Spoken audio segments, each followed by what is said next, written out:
Police को right हो जाएगा कि आपका मोबाइल, आपका लैपटॉप, आपकी टैब बगैर किसी वारंट के वो ले सकते हैं। पुलिस रिफॉर्म्स होने चाहिए, लेकिन पुलिस रिफॉर्म में कोई बात नहीं करी गई, बल्कि पुलिस के पावर बढ़ा दिए गए। पूरा वन साइडेड यह कानून है और इसने पुलिस वालों की सिर्फ पावर बढ़ाई। मैंने एक पोस्ट लगा दी, आप उसको देख के डर गए तो उसको भी आतंकवाद बता दिया जाएगा। वो बेल का मामला है, उसको बहुत इम्पॉसिबल बना दिया गया है।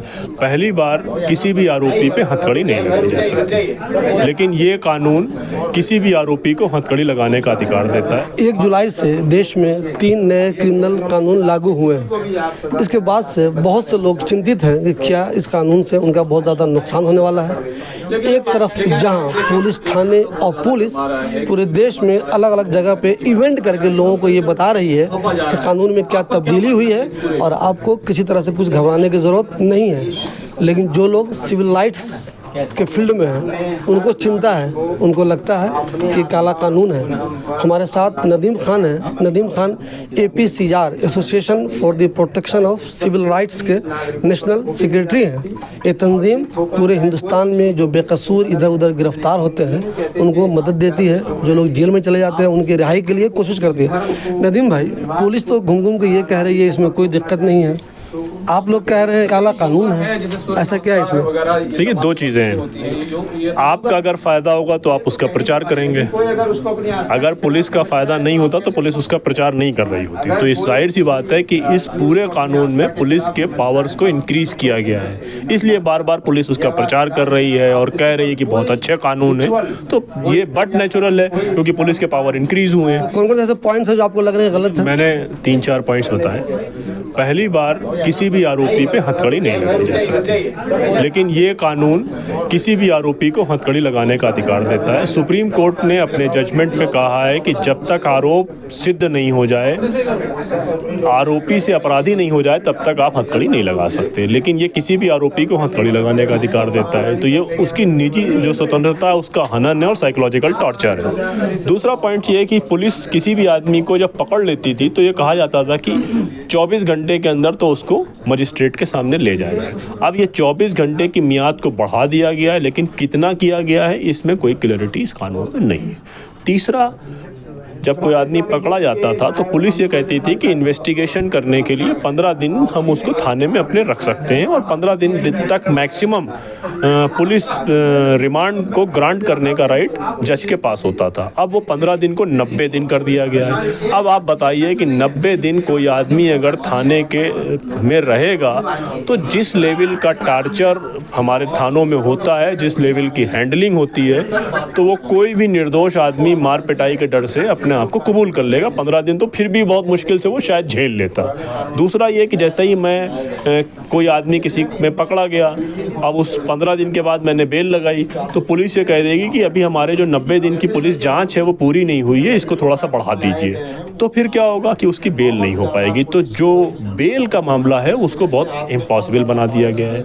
आपके मोबाइल में आपने कोई चीज़ फॉरवर्ड करी, कोई हंसी मजाक किया, कुछ किया, पुलिस को राइट हो जाएगा कि आपका मोबाइल, आपका लैपटॉप, आपकी टैब बगैर किसी वारंट के वो ले सकते हैं और उसमें से कोई चीज़ निकाल के आप पे मुकदमा लगा सकते हैं। चौथा मामला आतंकवाद का है, यानी कि टेरर का।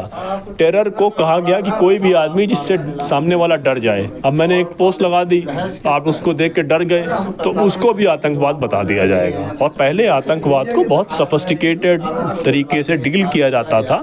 नेशनल इन्वेस्टिगेटिव एजेंसीज या एंटी टेरर स्क्वाड इसको डील करती थी, अब लोकल थाना भी आतंकवाद को डील करेगा। तो पूरा मज़ा का खेस इस पूरी बात को बता दिया गया है। और पुलिस के बारे में, पुलिस की अकाउंटेबिलिटी के बारे में कि यानी मैं पकड़ा, पुलिस के ऑफिसर ने फर्जी मुझे किसी केस से फंसा दिया, मैं 4 साल जेल में रहा, तो उस पर पुलिस वाले का क्या रोल होगा? जो पूरे दुनिया में इस तरह के कानून हैं वहाँ पर इसके बारे में इस कानून में कोई बात नहीं करी गई है। तो पूरा वन साइडेड यह कानून है और इसने पुलिस वालों की सिर्फ पावर बढ़ाई। नितिन भाई, देश में सब कुछ ठीक ठाक चल रहा था, ऑलरेडी कानून मौजूद थे, उस हिसाब से जिस तरह काम होने चाहिए वो ऑलरेडी हो रहे थे। तो गवर्नमेंट आखिर क्या चाहती है, मकसद उसका है क्या जो उसने 3 नए कानून ला दिए? देखिए, पुलिस इस वक्त, सरकारें हमेशा दमन चाहती हैं। आपको याद होगा कि जब अंग्रेज़ों की सरकार थी तो 1857 के आज़ादी के पहले संग्राम के बाद पुलिस लाई गई थी और ये कहा गया था, पुलिस के बारे में अंग्रेज़ों ने कहा था कि police is the concrete wall in between the Indian people and us. हमारे और आवाम के बीच में कंक्रीट वॉल का काम करेगी, लाठी पिटाई डंडा जितना भी कर लेंगे। तो हम सब लोग ये बात कर रहे थे कि 1860 से जो पुलिस बनी हुई है उसके कोई भी बदलाव के, अंग्रेज़ों के जाने के बाद में कोई पुलिस रिफॉर्म नहीं हुआ। छोटे मोटे हुए, गाड़ी दे दो, वायरलेस दे दो, ये दे दो, लेकिन कोई अवामी तौर पर रिफॉर्म नहीं हुआ। तो हम लोग ये बात कर रहे थे कि पुलिस रिफॉर्म्स होने चाहिए, लेकिन पुलिस रिफॉर्म में कोई बात नहीं करी गई, बल्कि पुलिस के पावर बढ़ा दिए गए। पूरी दुनिया में आपने देखा होगा, हिंदुस्तान, पाकिस्तान और बांग्लादेश जो इंग्लैंड से निकले हैं, उसके अलावा किसी दूसरे मुल्क में, इवन ऑस्ट्रेलिया और हांगकांग में जो, या कनाडा में जो इंग्लैंड के क्वींस रूल से ही निकले हैं, पूरी दुनिया में पुलिस के पास 6 फुट की लाठी कहीं नहीं है। 5 फुट की लाठी, जो हमारे यहाँ 4.5-5 फुट की लाठी है, वहाँ सिर्फ 1.5 फुट का डंडा है। तो यहाँ से आप शुरुआत लगाइए। डिटेंशंस के वहाँ राइट है, डिटेंशंस ऐसे आप ले नहीं सकते हैं। 4 घंटे 6 घंटे का डिटेंशन मिलता है, हमारे यहाँ अनलिमिटेड डिटेंशन कर दिया गया है। कस्टोडियल टार्चर के कोई केसेस नहीं होते, हमारे यहाँ कस्टोडियल डेथ की एक लंबी सीरीज़ है, अभी 4 कस्टोडियल डेथ्स हुई हैं। तो पुलिस के पावर्स को इंक्रीज़ किया गया है, इसलिए हम लोगों को बहुत चिंता है। हम लोग बात कर रहे थे कि पुलिस के पावर कम करिए, आवाम के पावर ज़्यादा करिए, जैसा कि पूरे दुनिया में तरक्की याफ्ता मुल्कों में है, लेकिन यहाँ उल्टा उसको कर दिया। तो नदीम भाई, इस सिलसिले में APCR जो तंजीम है आप लोगों की, वो क्या करने जा रही है? देखिए, हम लोग पहले ये कोशिश कर रहे हैं कि तमाम नॉन BJP स्टेट के हमने चीफ मिनिस्टर्स को लेटर लिखा है और बेंगलोर से बहुत पॉजिटिव जवाब आया है। उन्होंने भी अमेंडमेंट की बात करी है। वहाँ के लॉ मिनिस्टर्स ने मुलाकात करने की भी कोशिश है कि वो अमेंडमेंट की बात करें, और तमाम पॉलिटिकल पार्टीज़ को हम लोग ये कन्विंस करने की कोशिश कर रहे हैं, और तमाम ह्यूमन राइट ग्रुप जितने भी हैं, कि इस पर हंगामा मचाएँ और ये डिमांड करें कि इसको पार्लियामेंट की स्टैंडिंग कमेटी में दोबारा भेजा जाए। ये बगैर बहस के पास हुआ डॉक्यूमेंट है। 145 सांसदों को निष्कासित करने के बाद डाला गया था। और फिर उसके साथ साथ इसके कुछ जो कानून के प्रावधान हैं, आतंकवाद की व्याख्या है, दूसरी चीज़ है, उसमें हम लोग सुप्रीम कोर्ट जा रहे हैं। आमतौर पर जैसे ही आतंकवाद वर्ड आता है, मुसलमान पे ध्यान चला जाता है, लोगों का मुसलमानों को लगा था टारगेट में आ जाएगा, परेशान हो जाएगा।